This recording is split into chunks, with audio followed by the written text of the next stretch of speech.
Eh bien, bonjour à toutes et à tous. Vous m'aurez reconnu, c'est Hugo. On est de retour dans la buvette podcast Sport et Société. Et je suis accompagné, comme d'habitude, de Lucas. Bonjour à tous, certainement peut-être le dernier bonjour que je vais vous faire. Pourquoi vous allez le découvrir après, hein. Je ne vais pas trop presser Hugo sur les évolutions de la saison 2, mais bienvenue dans cette nouvelle saison. On est très heureux, on était impatients de vous faire ce premier épisode finalement de lancement. On a plein de nouveautés à vous annoncer, plein de belles choses. On a beaucoup travaillé cet été. Et voilà Hugo, qu'est-ce qu'on a au menu? Eh bien déjà pour commencer, ceux qui regardent le podcast en vidéo, petite nouveauté. Quel cadre! Quel cadre! Quel cadre incroyable. Moi j'ai le soleil en pleine face, c'est magnifique. Alors si vous voyez ce podcast un peu plus tard, on est en t-shirt, il fait encore bon, donc vous inquiétez pas, on n'a pas froid, on n'a pas froid à l'heure actuelle. Et nous sommes actuellement à Bourg-en-Bresse, dans le stade Marcel Vercher. Donc l'antre, ça se dit, hein, l'antre. Voilà, le budget a évolué, on réserve des stades entiers maintenant, donc non, un grand merci aux propriétaires des stades, hein, la commune du Grand Bourg, l'USBPA, le FBBP qui sont implantés ici, les violets et les bleus. Donc voilà, entre du sport de Bourg, on peut le dire. L'USB, je sais pas, ça fait combien de temps qu'ils sont là, mais ça fait déjà un petit moment. Eh ben, le club de rugby a été créé en 1902, donc ça va faire 121 ans maintenant que Vercher existe. Hein, donc voilà, un beau background. Un bon background, comme dirait DJ Snake. Hein. Mais ouais, très beau stade, belle capacité pour une petite ville comme Bourg, en toute humilité bien sûr. Mais ça, il y a un très beau stade qui accueille des grands rendez-vous de rugby et de football. On l'espère bientôt des montées pour les deux clubs qui visent plus haut après quelques années un peu compliquées. Donc on leur souhaite tout le bonheur du monde, que ce soit au foot ou au rugby. Et puis je vous invite à venir découvrir Marcel Vercher si vous n'êtes jamais venu. C'est un endroit très sympa à découvrir. Donc encore merci à l'agglomération de Bourg-en-Bresse et aux deux clubs. Et puis je propose qu'on rentre directement dans le sujet de ce podcast qui sera peut-être un peu plus court que d'habitude. On voulait un peu vous teaser, vous mettre l'eau à la bouche pour les prochains épisodes qui arrivent. Donc un petit flashback déjà pour commencer sur la saison 1. Après quelques mois de pause, qu'est-ce que t'en retiens, Lucas? Qu'est-ce qui revient en tête tout de suite? Saison 1, c'est le lancement, c'est les débuts, c'est qu'on découvre, on s'améliore à chaque épisode. Ça c'est toujours quelque chose qu'il y aura aussi en saison 2, mais il y a un gap, hein, il y a un gap aujourd'hui si on regarde les débuts et la fin de la saison 1. C'est aussi du stress parce que c'est un lancement de quelque chose qu'on prépare depuis plusieurs mois. On s'est vu plein de fois, pendant 3-4 mois il me semble avant, pour bien conceptualiser la chose on va dire. Et quand on arrive à faire quelque chose d'aussi quali qu'on a produit avec le peu de moyens qu'on a, faut se rendre compte aussi qu'aujourd'hui tout le matériel on l'achète avec nos propres moyens. Toi tu es alternant actuellement, moi j'étais alternant et ça fait que quelques jours que je viens de passer dans l'autre côté. Donc voilà, on essaye de vous produire un maximum des émissions de qualité. Moi je suis très fier de la saison 1. J'espère être encore plus fier de la saison 2 avec ce qu'on a préparé. Mais ouais, moi ce que je retiens de la saison 1 c'est l'excitation du lancement et toutes les petites réussites de l'évolution, voilà, de passer à nos connaissances qu'on interviewait jusqu'à de gros sportifs, hein. Moi j'ai pas peur de le dire quand on voit qu'on interviewait faut que je reprenne le rythme On rechausse les crampons ce soir. Un Florian Grengbo, médaillé, et quand on voit les contacts qu'on arrive à avoir aujourd'hui, non, les retours sont bons, il y a énormément de choses à améliorer, on le sait aussi, hein, pour continuer encore, et non, de la hype pour la saison 2, puis voilà. Bah écoute, c'est très bien résumé, hein. Je pense un peu la même chose, le petit piquant de la découverte et surtout vraiment l'amélioration qu'on a eue au fur et à mesure des semaines. Et ce que je retiendrai aussi, c'est surtout la charge de travail que ça demande. C'est vrai qu'on y a passé beaucoup de temps, mais c'était toujours un plaisir et comme vous l'avez dit aussi, c'était un projet d'études aussi, d'école qu'on a mené en lien, en plus. Sauf que je crois qu'on a été un peu piqué par le podcast, hein, et bien que ça ne soit plus aucun lien avec l'école, on a envie de continuer, on a envie de vous proposer du bon contenu pour cette saison 2. C'est clair. Et première modification de la saison 2, je te coupe peut-être l'herbe sous le pied, mais c'est le rythme de publication qui va changer. Vous n'aurez plus vos émissions hebdomadaires finalement. Vous allez avoir 2 émissions par mois, donc toutes les 2 semaines. Je ne sais pas du tout comment on appelle ce rythme-là. Un billet hebdomadaire. Ouais, certainement. Question de qualité. Ça demande beaucoup de travail de sortir aujourd'hui une émission par semaine. Faut savoir que nous, on a nos travail à côté, plus toi, tu as encore en plus ton master à valider. Mine de rien, l'un dans l'autre, ça fait énormément de travail. Moi, j'ai des projets aussi à côté, hein. Je vous invite à aller sur mon Instagram, pas de souci. Donc voilà, non, et puis on veut aussi step up en qualité, et pour cela, on a besoin d'un peu plus de temps aussi pour avoir des contacts plus durs d'accessibilité, j'ai envie de dire. Et puis les lieux, quoi, les lieux. Mais là, je vais peut-être un peu vite, mais... Ah oui, Lucas, il perd pas son temps, mais c'est vrai qu'on voulait vraiment axer sur la qualité des contenus, des invités, des lieux de tournage. C'était vraiment un des gaps qu'on voulait franchir et pas vous proposer que nos podcasts dans notre humble studio. Donc on voulait quelque chose qui soit un peu innovant, qui change. Là, vous le voyez, hein. Déjà là, dans le stade Marcel Vercher... moi personnellement il y a un an je me serais dit à quel moment on aurait fait ça, à aucun, mais écoutez, très heureux, et maintenant le but c'est d'aller chercher toujours plus loin, toujours plus haut et toujours plus fort, comme dirait notre cher ami de Fort Boyard. Mais voilà, le but c'était aussi de se renouveler par rapport aux émissions, j'y pense là maintenant. C'est ça qui a été dur, je pense, quand on a discuté ensemble, de trouver des nouvelles idées, parce que lancer une émission c'est dur, attention, hein, je mets un petit disclaimer à ce que je vais dire. Mais se renouveler, ça l'est encore plus, parce que quand on a déjà un truc qui est bien, qui marche, on rentrait complètement dans nos objectifs en termes de stats, hein, faut se le dire. On en a remis bien à la hausse pour cette saison. Mais quand on a un truc qui est bien, qui marche, la difficulté c'est de trouver comment faire en sorte qu'il step up, qu'il continue à step up, et pas qu'il s'enlise juste dans un truc bien sans plus. Donc nous, la question ça a été surtout, on a axé sur l'environnement de nos podcasts. Que ce soit en termes d'immersion, de storytelling, d'invités, de lieux. Je pense que vous serez surpris, du moins c'est notre objectif à nous. On attend vos feedbacks aussi sur chaque épisode, même celui-ci, hein, qui est peut-être plus informatif. Mais c'est important de les avoir, donc je te laisse rappeler nos réseaux peut-être, parce que je sais que toi tu les as plus en tête que moi. Oui, bien sûr. Alors, tout d'abord, les principaux plateformes audio: Spotify, Apple Podcast, Apple Music.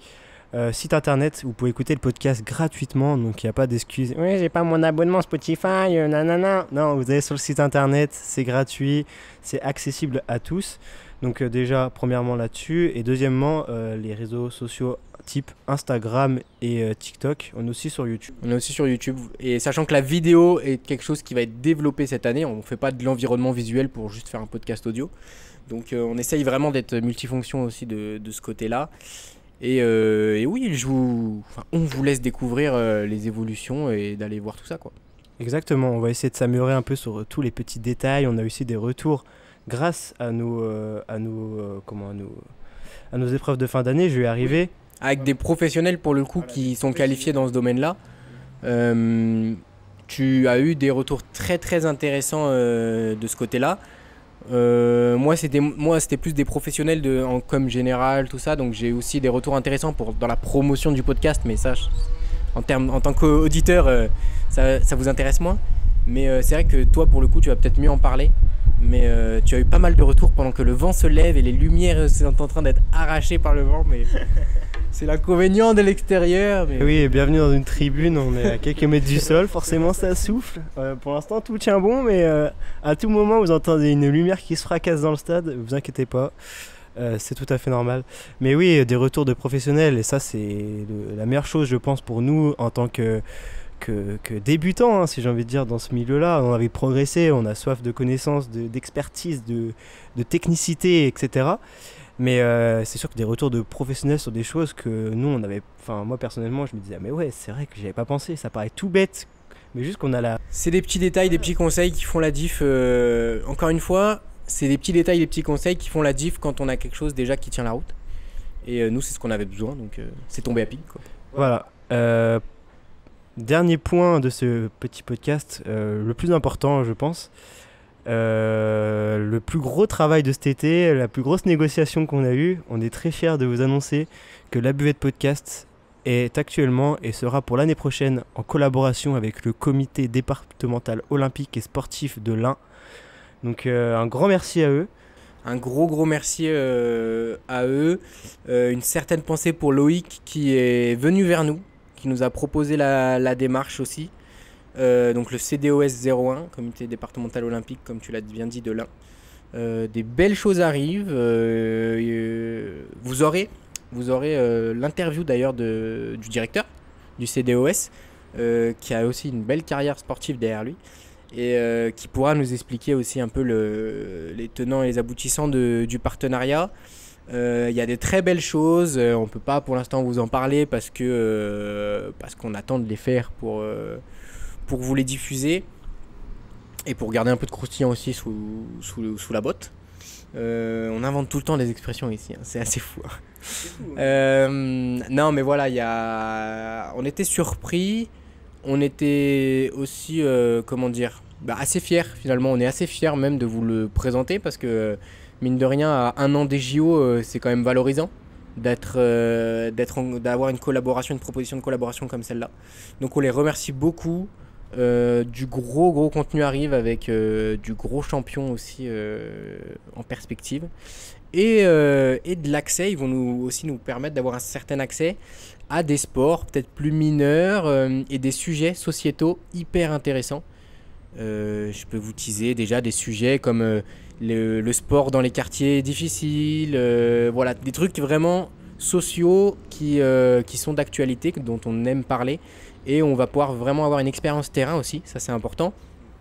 Pour vous dire, vous pouvez retrouver sur l'Instagram, quand cet épisode est sorti, sur l'Instagram, vous pouvez retrouver les poulettes. Alors tu vas nous en parler un peu, parce que dit comme ça fait pas rêver, mais tu vas nous en parler.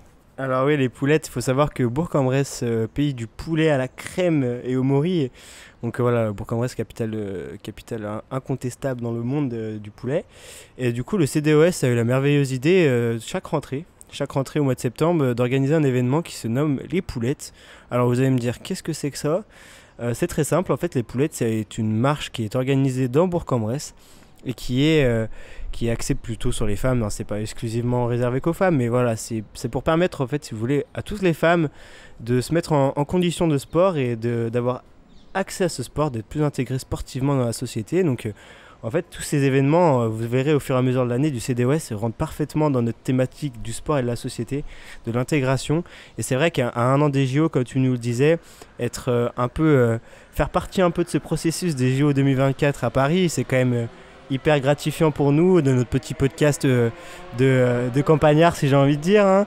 Mais c'est vrai que là, en face de moi, j'ai l'affiche Grand Bourg Terre de Jeux 2024. Ouais. Je sais pas si on la voit derrière moi, juste ici. Ouais, je sais pas si vous la voyez, mais en fait, c'est super. Je trouve ça... C'est valorisant, c'est vraiment top. On aura enfin des femmes à interviewer, des femmes dans le sport on vous oublie pas. On a plein de contacts, on espère que ça va se faire avec 2, 3, 4, 5 femmes s'il faut en interviewer toutes les semaines. On y va, on est à fond, on en veut de ouf. Le but, voilà, c'est de vous fournir un panel hyper élargi et de la valeur ajoutée de dingue. Et c'est ce que va nous permettre aussi cette collaboration. Donc que du bonus pour les deux parties. Et voilà, que dire de plus, je pense qu'on n'a rien oublié niveau nouveauté. À part dire encore merci ce DES, merci à l'agglomération de Bourg-en-Bresse et aux 2 clubs pour le stade. Et aussi, pour finir, un petit teaser sur le nouveau concept qui arrivera. Il y aura une semaine, un épisode par mois qui sera consacré aux interviews. Et le deuxième concept, je vous laisse un peu en suspens. Vous verrez tout ça, vous allez découvrir au fur et à mesure. Vous allez certainement découvrir en épisode 3-4, à mon avis, un nouveau concept qui n'est pas révolutionnaire à proprement parler, mais qui sera très intéressant et qui, dans notre façon de faire à nous, je pense, va être vraiment sympa à écouter et à regarder. Et oui, on va se rapprocher surtout de la buvette, finalement. Vous verrez, on se rapproche de nos valeurs de base et des valeurs qu'on veut développer. On n'oublie pas d'où on vient. Voilà, donc fournisseurs de bière, n'hésitez pas à nous contacter pour d'autres collaborations. Voilà, je m'étouffe carrément, mais c'est vrai que si vous avez une petite bière à nous fournir pour nos prochaines émissions... non, mais voilà, ça va être quelque chose de convivial, mais on pourrait en vous teaser ça pendant 3 heures. Mais ça me semble pas mal. Il me semble qu'on a fait le tour. Écoutez, On est super bien ici dans ce stade Marcel Vercher. On est bien ici en plus. On est bien, j'ai les frissons rien qu'à entendre la phrase de fin. Et c'est vrai que ça fait un petit moment qu'on l'a pas dit. Mais c'est vrai que c'est vrai que là j'ai un trou de mémoire. Tu l'as pas? Ah si. Je peux la faire pour la fin. Tu l'as ou pas? Écoute, je te laisse, ça va peut-être être ta dernière. Mais écoutez, Donc, moi on avait prévu 15 minutes de podcast, on a respecté cela.